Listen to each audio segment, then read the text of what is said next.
What's the best Star Wars game that everyone forgot about? In the wake of Star Wars Outlaws, top 10 lists of the greatest Star Wars games of all time are popping up everywhere, but there's one title that never seems to make it, and it starred one of the most famous Jedi ever. So what happened? I'm Eric, welcome to Utini, and today we're gonna see why we all forgot about Star Wars Obi-Wan.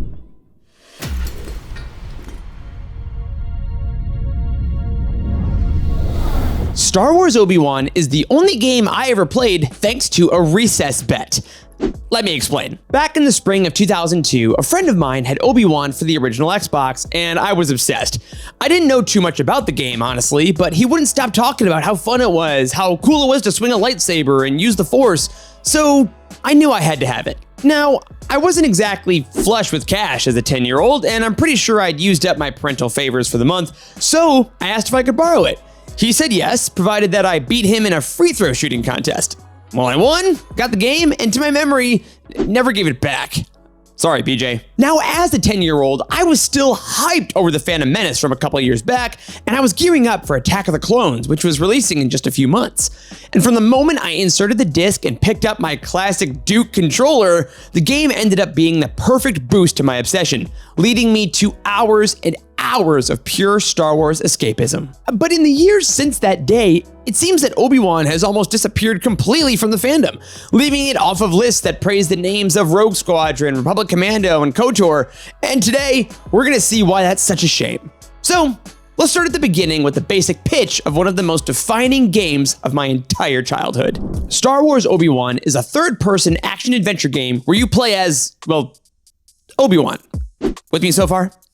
Even at first glance, you can tell this game was made for the early 2000s. I mean, just look at the cover art. It practically begs to sit next to a Mountain Dew can. In the game, you play as young Obi-Wan Kenobi across 22 levels, starting before the Phantom Menace and going all the way through the movie, culminating in the iconic Duel of the Fates. Throughout these levels, you traverse puzzles, progress through story beats, and fight enemies. Lots and lots of enemies. Now, compared to the more intense games of the era like Jedi Academy or KOTOR, Obi-Wan didn't take itself too seriously. And honestly, that's part of its charm. I mean, you've got levels that clearly never happened in the movie, like Obi-Wan going to save the Queen from the Tuskens on Tatooine, which adds a whole bunch of odd questions to our continuity buffs. And when you finish the game, after the credits, there's a line-for-line parody of Ewan McGregor's monologue from Trainspotting. Yes. Really? Oh, and did I mention Obi-Wan even uses a sniper rifle at one point? Yeah, it's honestly wild. But if you were playing video games around the turn of the millennium, this was the kind of stuff that really defined so many of our favorites. There were rarely a ton of side missions and intricate subplots for you to follow throughout your adventures.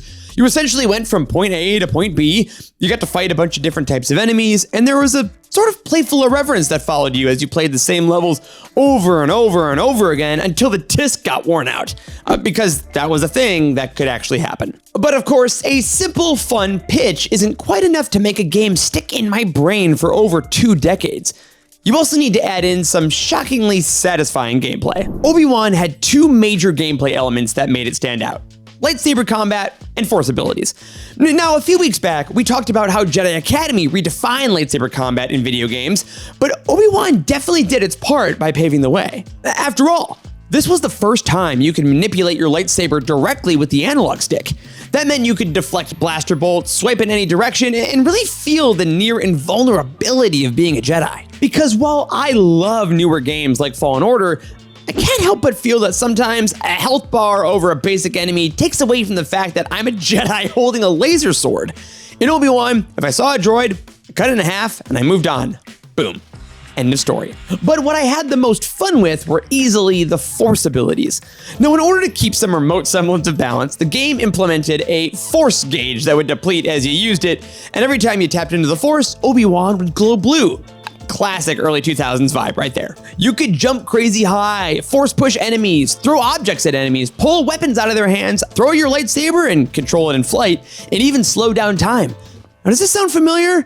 Like maybe they replicated this exact system 20 years later? I'm just saying. Now, not only did you get to use these abilities on random enemies like battle droids and Tuskens, but between each batch of levels, you got to duel council members. That's right, you got to face off against characters like Saesee Tiin, Plo Koon, and Mace Windu in sparring sessions. And if you beat them, you got to then play as these members in the multiplayer Jedi battle mode. There were levels to this. Now, much like how Episode 1 Racer introduced me to all the different pod racers, Obi-Wan introduced me to some of my favorite council members, making me Team Plo Koon many years before I grew to love him even more during the Clone Wars. All of this to say, Obi-Wan was full of that ultimate arcadey fun that defined this era of gaming. You really felt like you were controlling one of your favorite Jedi with all the powers of the Order. But if the pitch really was this simple and the gameplay really was this fun, what happened? Why did it disappear? It's weird to think about a game being forgotten. In an age where retro gaming is so popular and remakes and remasters are all over the place, how do some games fall by the wayside? Well, in the case of Obi-Wan, the easiest answer is accessibility. Because if you're thinking of playing the game after watching this video, you probably can't. Now, in order to understand exactly why that's impossible, we need to dive into Obi-Wan's history just a bit. Obi-Wan was an exclusive for the original Xbox, which wasn't necessarily a big deal at the time. I mean, so was Halo, and I'd say it's still pretty successful to this day. But here's the kicker.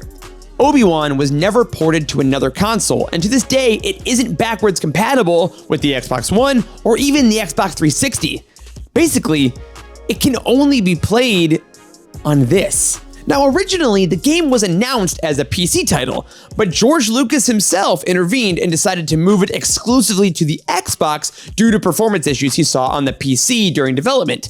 And while that may have made sense back then, it's a major reason why this game is so hard to play today. And then there were the other games that took over the Star Wars space right after Obi-Wan's release. If you wanted lightsaber combat and force powers, Jedi Academy became the gold standard. And don't forget KOTOR, which came out not too long after, giving Xbox owners another exclusive that had a richer story and some of the best characters in Star Wars history. Plus, the game's release in December of 2001 wasn't exactly perfect timing. The following year saw a slew of games dropping to tie in with Attack of the Clones, like Bounty Hunter, The Clone Wars, and Jedi Starfighter.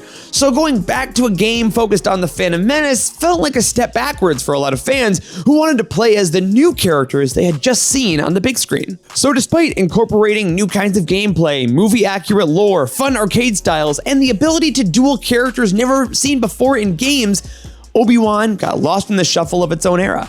And without the ability to find its footing in later decades, it just faded into obscurity, where it remains to this day. We are so lucky to have as many Star Wars games as we do.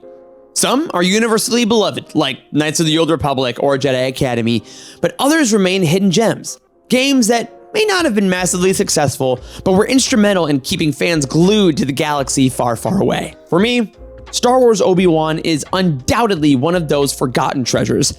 A game that captured the excitement of the prequel era and delivered hours of fun, even if it never reached the heights of other titles. And who knows?